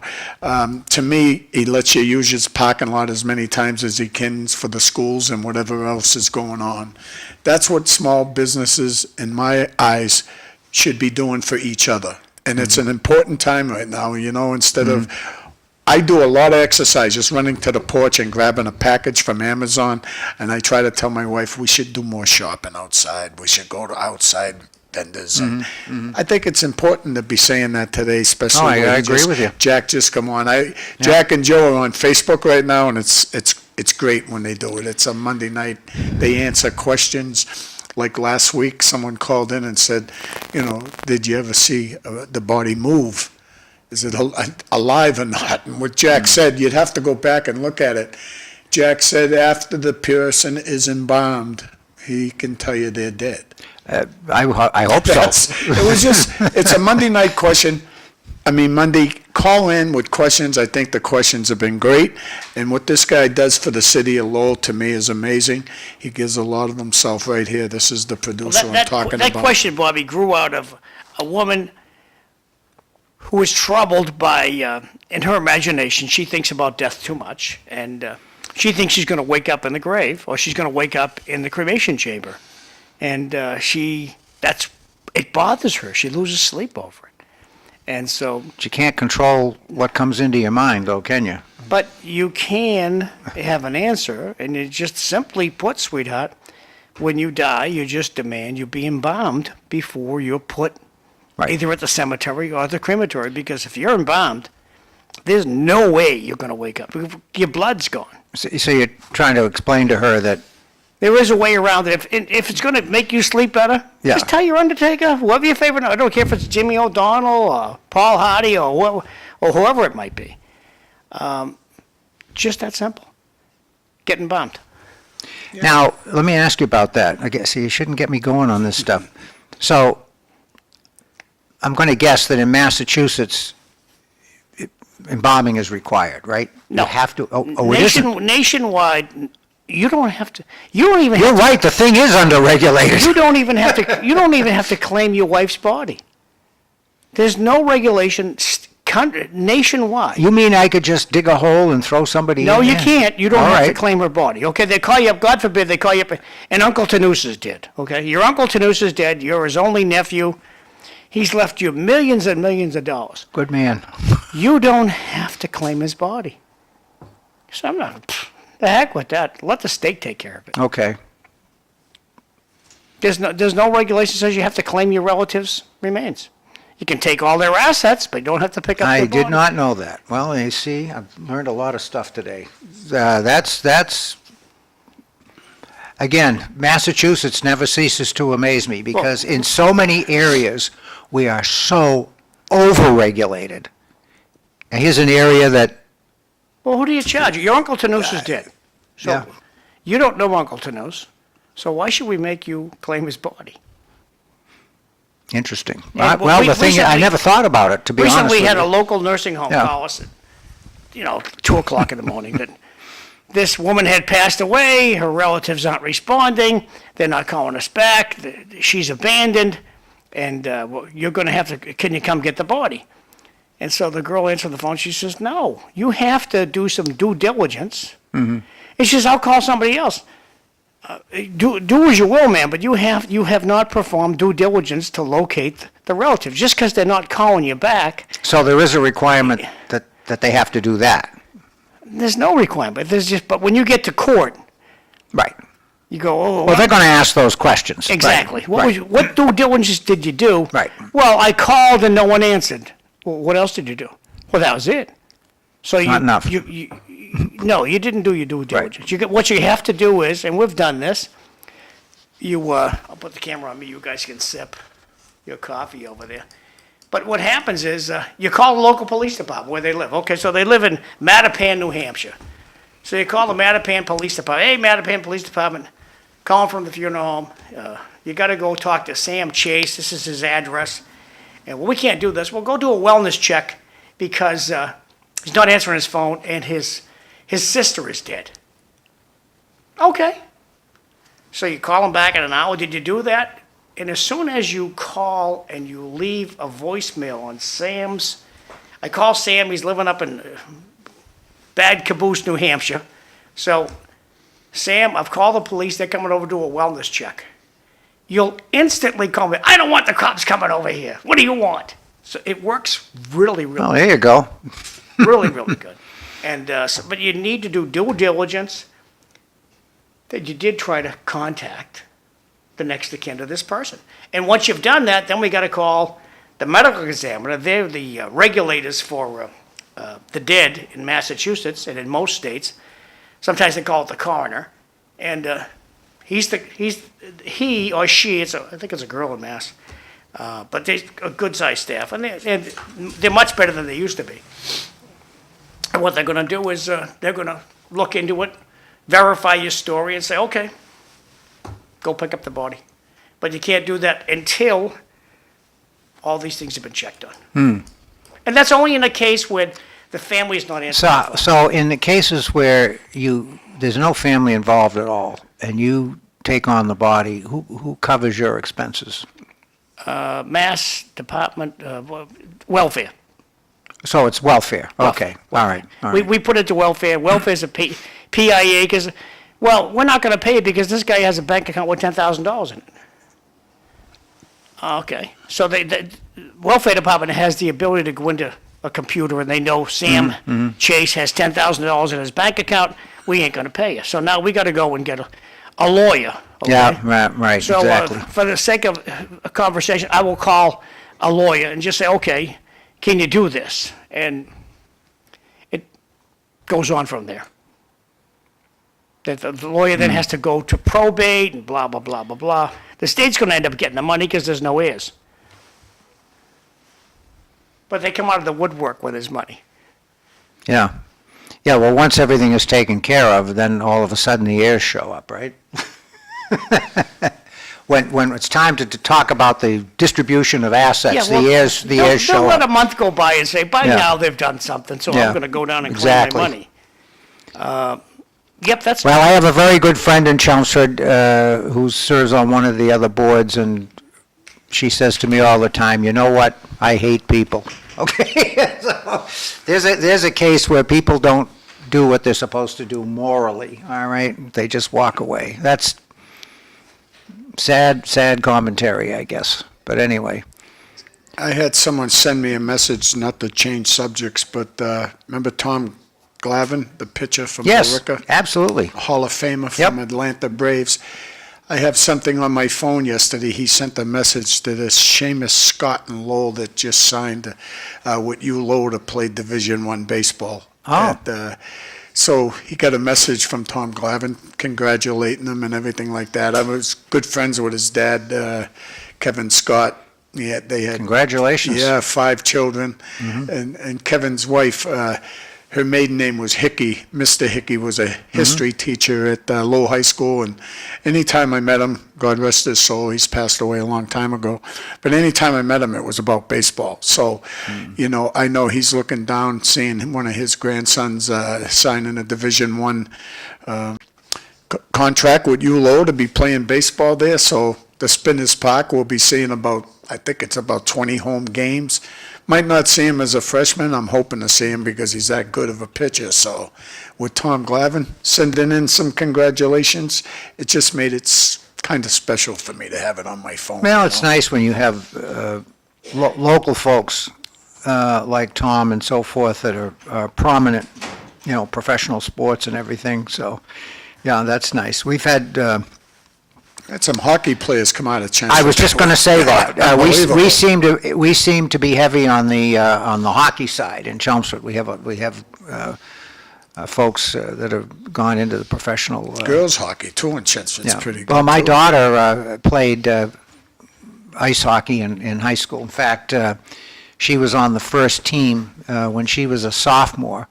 That's when we got girls ice hockey in Chelmsford, and Beautiful. yeah. Nice you being leaving? with you, Sam. Yep. Evelyn, Oh. I'll see you next time. I have to What are we go. gonna do for the next half hour? We'll have someone right here to keep you company. Oh my God. How does that work? You don't, well, you don't have the controls. Take care, Sam. See you later, Bob. What's gonna happen is I have the text thing right here, and we're good. I left the controls are all locked on. All So right. the audio's up. I just went out and looked at it on Real TV in the other room. Looks good, so. Okay, here we are. How do you like that? Yeah, Boy, here that's we- the first time that's happened with just me. just that simple. Okay. You can leave everything going. Everything's turned up the way it should be. And so we got another 32 minutes. What about announcements? Aren't you going to do announcements today? There'll be no announcements today. No. Everyone would be Don't so tell happy. Evelyn. She's watching. Just say, you know what, Evelyn? she's up- We didn't do announcements I think she's up in today." Cowham. Oh, that's funny. No announcements. That's a first. Yeah, well, we're going on vacation first 2 weeks in December. So So not going there's to be no here date. at all. There's no date on the screen. All right. So that's the. Oh, you're right. I didn't even notice that. So I took the date off for this week, and next Okay. week there'll be no date. So there's plenty of video that the local access channels can play if So- they choose to. Well, there's no show next week because it's Thanksgiving. Well, you guys aren't coming, but so what will happen? This show will likely be repeated next Thursday. Okay. All right. Wow. So that's 2 weeks with no announcements because you're going to get the repeat. Yeah, well, we might do the announcements tomorrow. Cliff's coming Oh, tomorrow. all right. Okay. So whatever announcements might have been made today will be made tomorrow. I can look and see who Cliff has coming tomorrow. So, yeah. Find out who the guests are on Friday. You usually have quite a few people on Friday. Now, Sam, how do you book your guests? I call them up and ask them if they want to be on the show, or I send an email usually, and I do my own stuff. I guess I am my own producer. Really, I never thought about it, but I line up the guests. I give them the outline of the areas that I would like to discuss. They're free to deviate from that. They don't have to stick to the script. If there's something they want to talk about, just go right ahead and I'll follow. I do that just really to keep the discussion focused, not to say, well, we can only talk about these things. Usually they want something to say something else, but it's only a half an hour show. Have you ever been on with Cliff? Yes, not recently, but But he sends you his script? an outline, yes. I do the same kind of thing, not quite in as much detail. Cliff puts a lot of work into his shows. Yeah. But tomorrow's Cliff show Yep. is going to be Dominic Lay's coming. Yep. Also, Eileen Del Rossi will be here. Well, Cliff's the she's host. always here on Friday. Yep, and we have Jim and Tricia Neary, their brother and sister. They're coming from 7 to 7:30 to talk about a mass that they're going to have over at Holy Family Parish Okay. in honor of the former Sacred Heart Church. And it's a big day for Father Sinella. It's his birthday tomorrow, so How old is he? Do we know? I don't know how old he is. Now, Good, he's the pastor over to Immaculate Conception. I should know this. I don't. I'm going to ask you. There's no mandatory retirement age for priests. Is that true or false? It used to be 70, but no more, because they have a shortage. Okay, that's what I thought. Yes, I do remember that at 70 it was a number that I can remember from years ago. And they just, O'Malley, they just bounced him out because of age. Yes, yes. And I didn't realize he was that old until I don't even know how old O'Malley is, but Yeah. they're thinking about bouncing the Pope out too because of his age. bouncing the Pope out. Well, I don't know. I'm not sure I'd want to take on that job. Yeah, he's up there. You don't even get to be Pope usually until you're in your 70s anyway, and that's, So Thanksgiving's next week, Sam. yes, Thursday. Sure that you have a gathering that you go to. We do. So what are you putting on your plate when you sit down to eat? Well, let's see.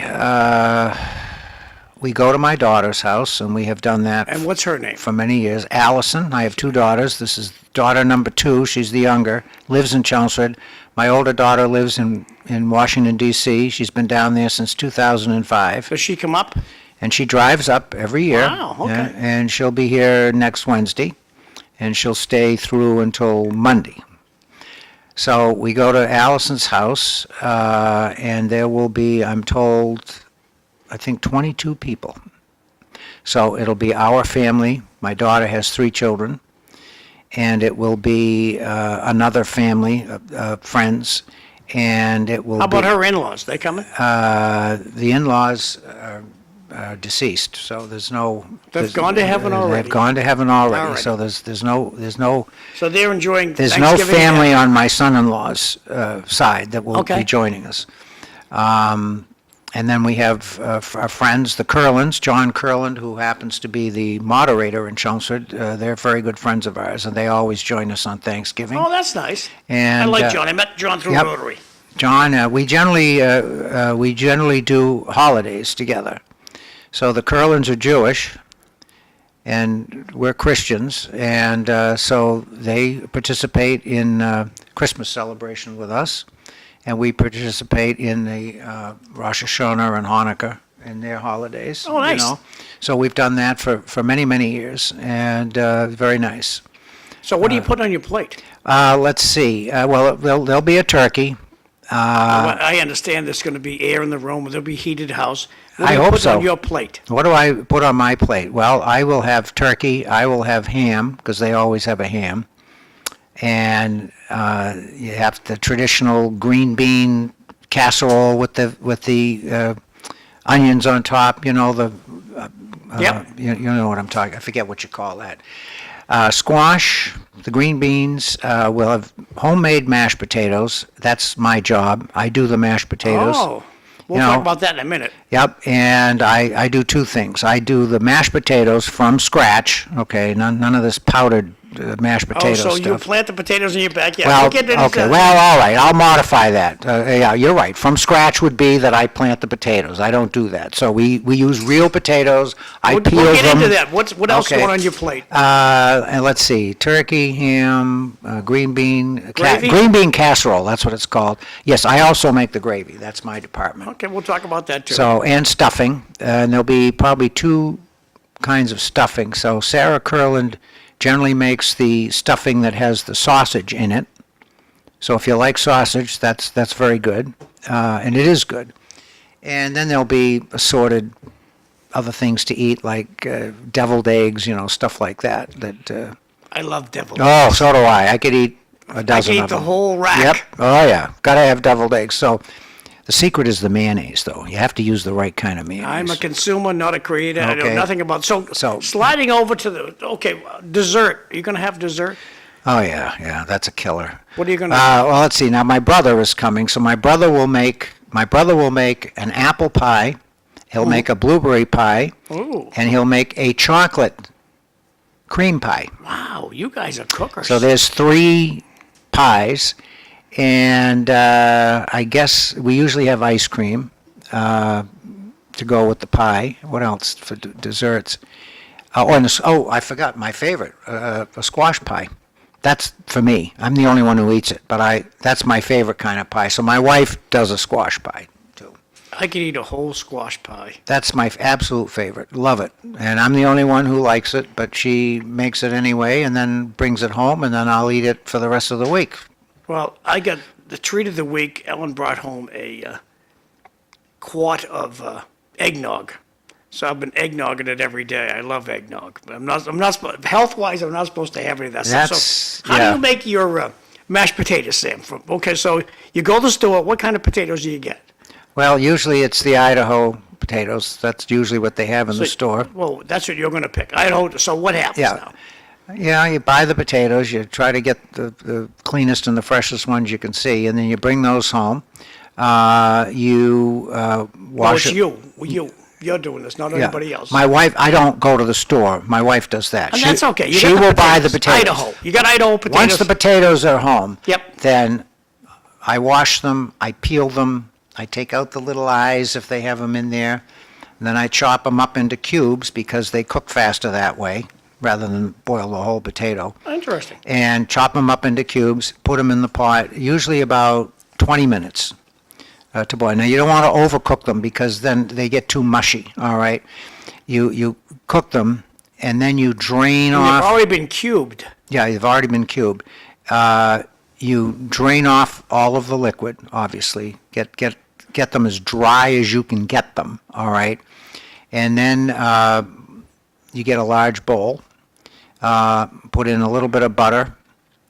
How much is a little bit of butter? So I got a stick of butter. Am I taking a quarter? half? About a half. Half About stick a of half. Yeah, about a half of a stick. So that's like an eighth of a pound, right? of Listening to butter. you. Yep. All right, put that in there, and this while it's still hot. All right, and then a little bit of cream, not too much, maybe about a tablespoon of cream, and then you start mashing them. So first I mash them by hand with a masher, and then when it gets relatively well mashed, then I will use the beaters, the egg beaters. Yep.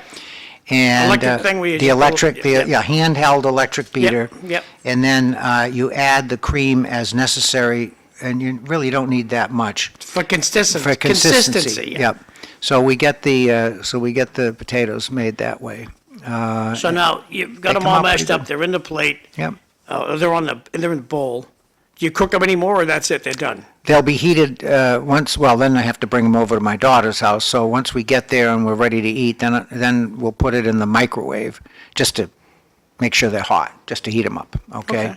And then they're ready to go. The gravy I usually make at her house because I use the drippings from the turkey. So tell us your process for.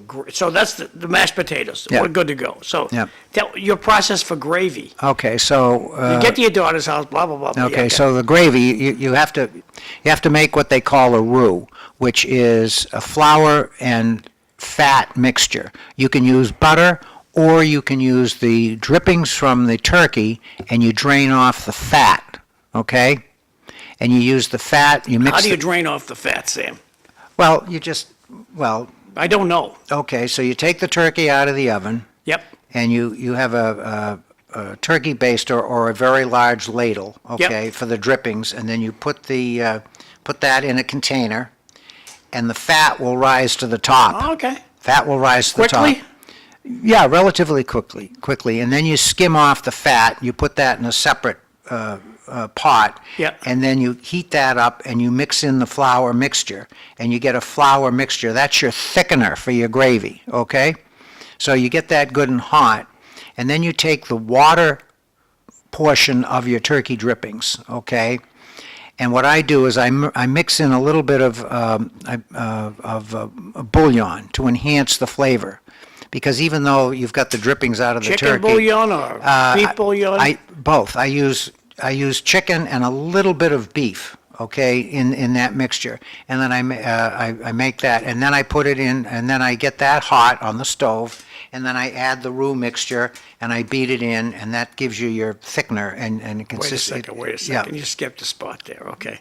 I Okay. thought you still had the fat turkey stuff. Okay, so the fat That's comes in up- one thing? Yeah, the fat goes In into one bowl? into a small saucepan. Yep, Okay, yep. so that you can heat it on the top of the stove. Gotcha. All right, you get the fat hot, and you use flour, and you beat that in while it's hot. Yep. And you get a flour fat mixture that's relatively solid. Okay, that's called a roux. R-O-U-X. That's Yep. the cooking term for it. Yep.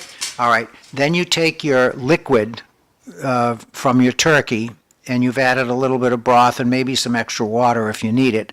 Okay. And then you beat the roux into that water mixture, and that gives you your thick gravy. Then I add a little bit of either Gravy Master or Kitchen Bouquet. It's the same thing. It's just different brand names. Okay. What is that? And what that does is it's a flavor enhancer, but it also darkens the mixture, okay? Okay. So you add enough to get it to the darkness that you would like. So So it doesn't look greasy. it doesn't look greasy, and with a turkey gravy or a chicken gravy is not as dark as a beef gravy. So a beef gravy, it would be relatively dark. Yep. Chicken or I'm looking at turkey. you on the monitor in case you want. Chicken or turkey is lighter, so you don't put quite as much of the Kitchen Bouquet or the Gravy Master, whichever brand you prefer, in there. So you do that, and it's relatively easy to do. But you don't get a lot. How much? I get a couple of quarts of gravy usually. Wow. Yeah. And my brother eats half of it. He's a gravy guy. He'll take his mashed potatoes. He'll take a plate of mashed potatoes, and he'll hollow out the center. Yeah. And then he'll pour gravy in there. So we call it lake gravy, okay? Because that's what it is. I've never seen anything like it, but you can always count on him to do that. Not the healthiest thing, but he's 84 years old and he's still going, so I guess it doesn't do him any He harm. makes the pies, so nobody says nothing to him. Oh, no, he does an excellent job on the pies. Yep. So what do you guys do? I just show up and eat. My wife makes cruise food. I probably bragged about that before. I've heard the term roux. Yep. And she, when she's sitting there goofing off, But she's the cook, right?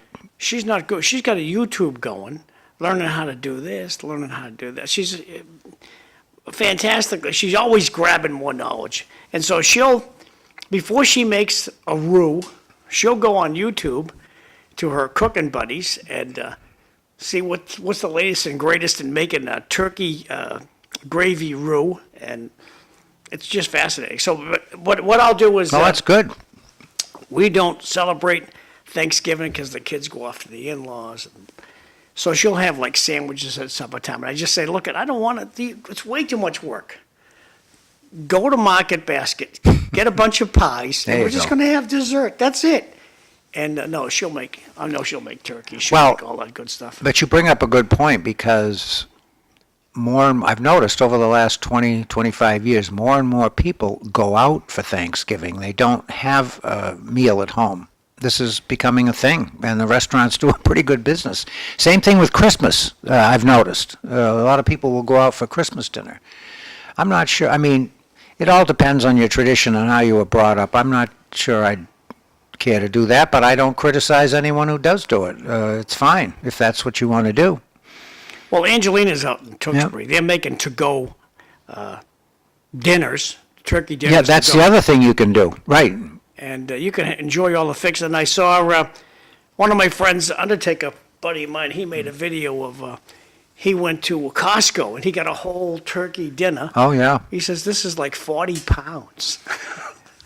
So he's going to bring that home. That was what he was bragging about. What is the name of the company here in Lowell? They're on Rogers Street, next to near the car dealer. They make soup. Oh, God, I can't think of their name. It's too bad. I'd like to plug I them. think it's called Boston something or other. I think that's right. They make excellent soups and chowders. Okay, so if you're looking for a nice clam chowder, for example, for Thanksgiving, that's the place to go. Oh, last night, Yeah. Ellen was at her reunion. She has a teachers reunion. She goes with the girl she used to work with at the Bailey. So, and they meet. I don't know how often they meet, but anyway, the Bailey girls were all meeting last night. So, Ellen was out. My sister-in-law Judy, she says she calls me. I'm going to bring home some supper, so don't make anything. Okay, cool. She went to the George's Delicatessen up by the cemetery. Mm-hmm.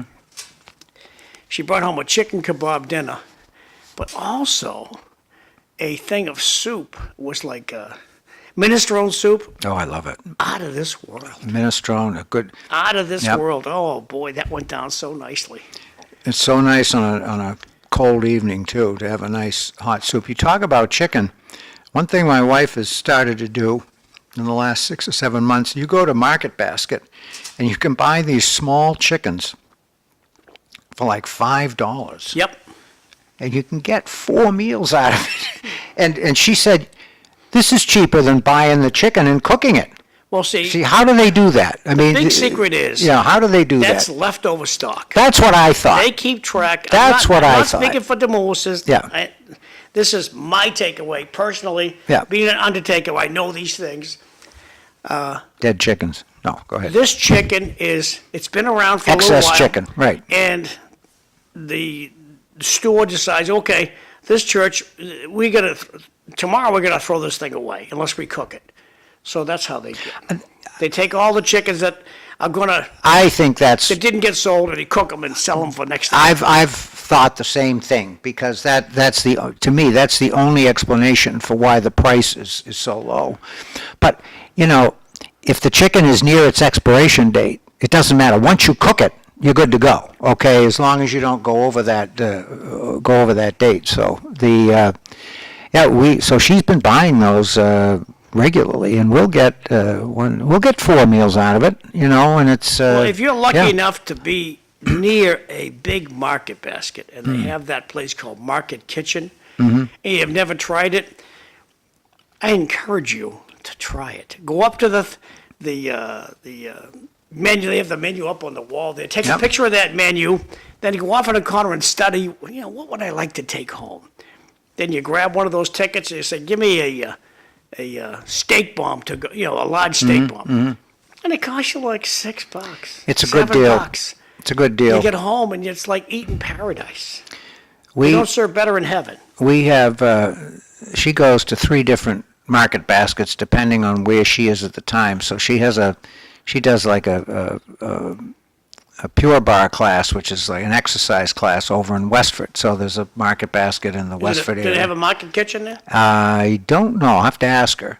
It's a smaller market basket, so maybe they don't. I don't know. I'll ask her. Well, the one up at Belvedere has one. Go ahead. But she'll Tell your shop story. there if she needs something on a Thursday, because she's right there. But the 2 market baskets I really like are the one in Chelmsford on the Chelmsford-Lowell line on Chelmsford Street. That's a nice store. Busy store. Very nice store. Busy store. And the one in Bill Ricka is very nice. So On Grove Street in Bill Ricka? yeah, so she'll Okay. go there too. If she's in that area, that's where she'll go. So she likes those 2 market baskets. The Westford store is smaller, and they don't, they're not as well stocked. At least that's what she says. So I'll have to ask her about the kitchen thing. Well, I in don't lovely know. Lowell, they have a brand spanking new place, Market Basket over in Pawtucketville. Magnificent store, delicious market kitchen over there. And by the way, DeMoule's doesn't give us any money. This is just my own personal opinion.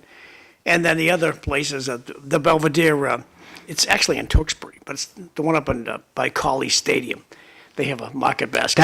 That's always been a nice store. I used to go when I worked at Wang, because we were in the neighborhood. I would stop there and get stuff. Yeah, no, that's a great, very clean store, the Tewksbury store. It's Yeah.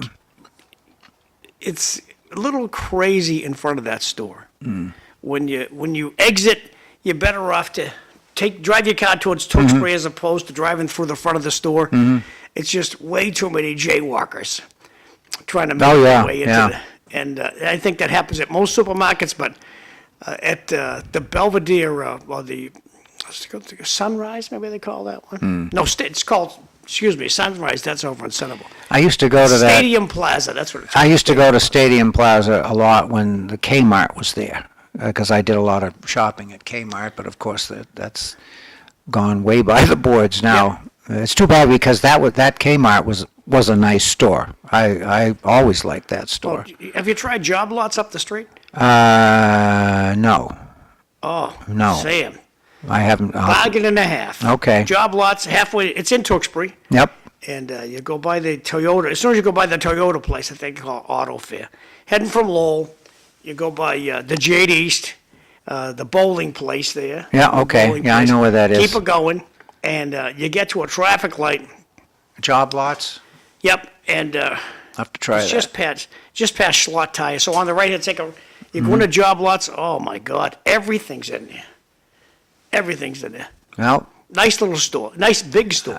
I'll have to check that out. Another store I like is Harbor Freight down on. Oh, yeah, We got Harbor Freight in Lowell. yeah. That's what I'm talking Next to about. Target. Next to Target. That's a tremendous store. Although every time I go in there, there doesn't seem to be anybody in there, but they're still there. But I found things there that I've been looking for. Even on the internet, I can't find stuff, and they have it at Harbor Freight. So, if you work on cars or do anything like that, do a lot of your own work around the house, and you need special tools, check out the Harbor Freight. So, you like to give as much business as you can to the local businesses. We were talking about this earlier, and what people don't realize, and again, and you can be forgiven for not realizing it, because if you listen to the national media, you would think that 90% of the country's business is in huge multinational corporations. It isn't. 85% of business in the United States is small business. 85%. Okay, just remember that. The next time you hear this corporate bashing, just remember that. 85% is small business, not big corporations, okay? Okay. So it's good for people to remember that. If you can shop local, do it. Do it. I mean, even if it costs you a few pennies more, you're probably going to get better service. I go to O'Connor's in Billerica for things, and they are price competitive. I mean, you might find the item for a little bit less on the internet or some other place, but there is nothing like going into a store and being waited on by knowledgeable people. You can actually ask them questions about how things work or get a recommendation, and they will treat you right.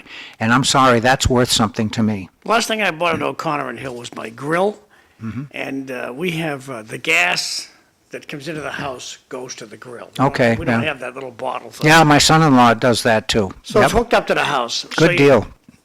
I wanted one that was stainless steel.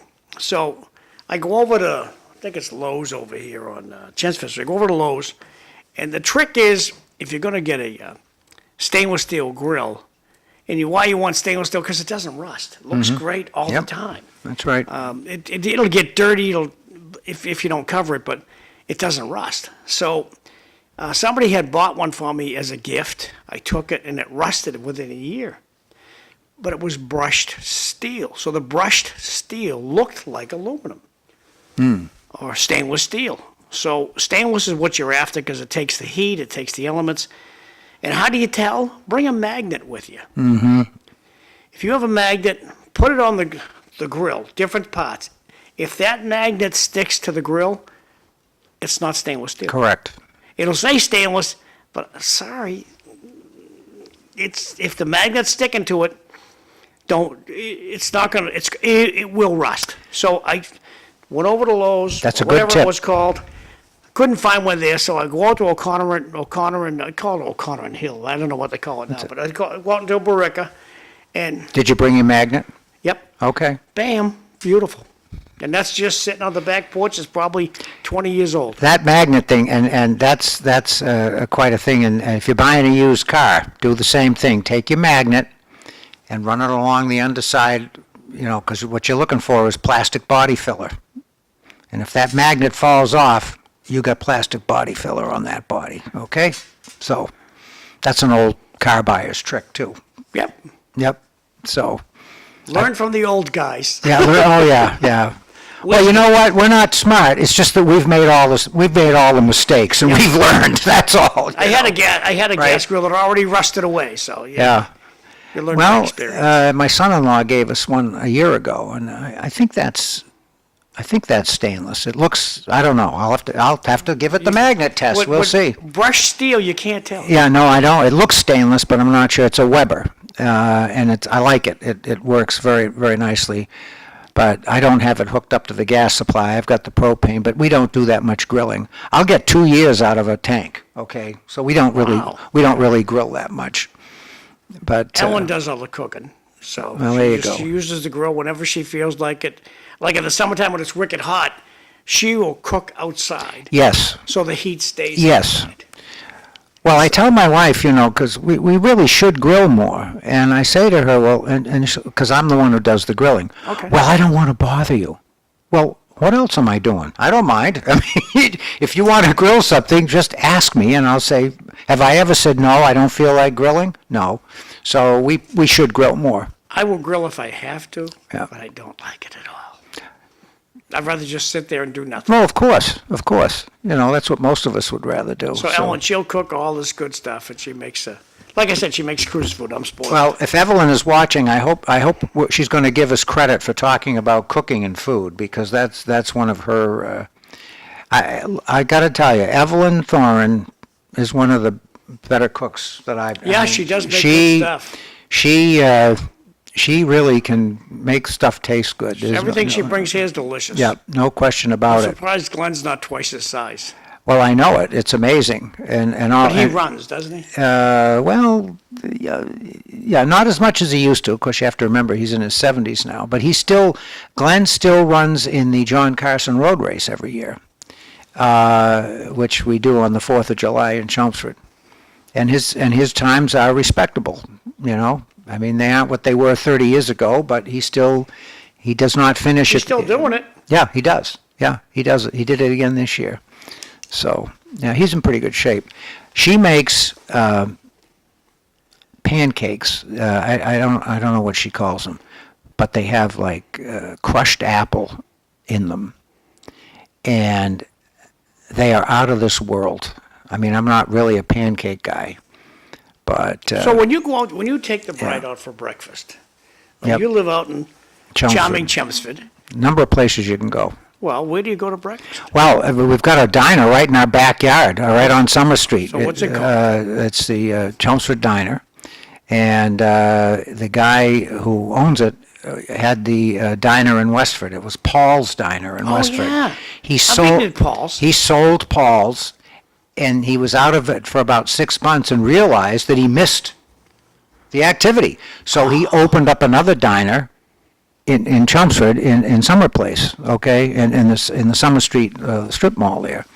So very excellent food, and the place is packed every morning. You go by there every morning, and it is jammed. So he puts out a very good breakfast product. I'm trying to think. I think they may do lunch. I think he's open from like 7 to 2 or something. I'll have to check that. But he's done very, very well with that place. You're the Paul's Diner you're talking about at Westford. Yep. I We forget. go out one Sunday morning Yeah. and went to watch my grandson play soccer. For a 3-year-old to play soccer. Well, that's something. So it was, but nonetheless, Nana wants to go, so we go out there. And I said, I don't care, as long as we go to breakfast. So I go into Waze, I say, breakfast, Westford. And it brings us to this Paul's Diner. Paul's Diner, right. And we go in there, and I figure, there's no way we're going to get seated here. The place is freaking huge. Yeah. So Sam, you got 30 seconds, so you can say goodbye to everybody. Okay. 42 seconds passed. Well, We lose the connection. Well, we missed Evelyn today, so hopefully she's doing okay with her grandchildren. And next week is Thanksgiving, so we won't be here. The show, according to the producer, will be repeated. So you're going to have to listen to this all over again next week. So if you were bored today, you're going to be bored a week from now. That's all I can tell you. Hope everybody has a happy Thanksgiving holiday. And the same from me. Happy Thanksgiving. Okay. This show is going to get repeated for the first 2 weeks of December as Oh, well. God, they're really going to be bored. We'll be talking about this a long time. So I got to go hit All right. stop because we're still on Facebook. We'll shut the mic off here. What's the story? And My wife is leaving me today. She's going out of the Cape for 2 days. oh, lousy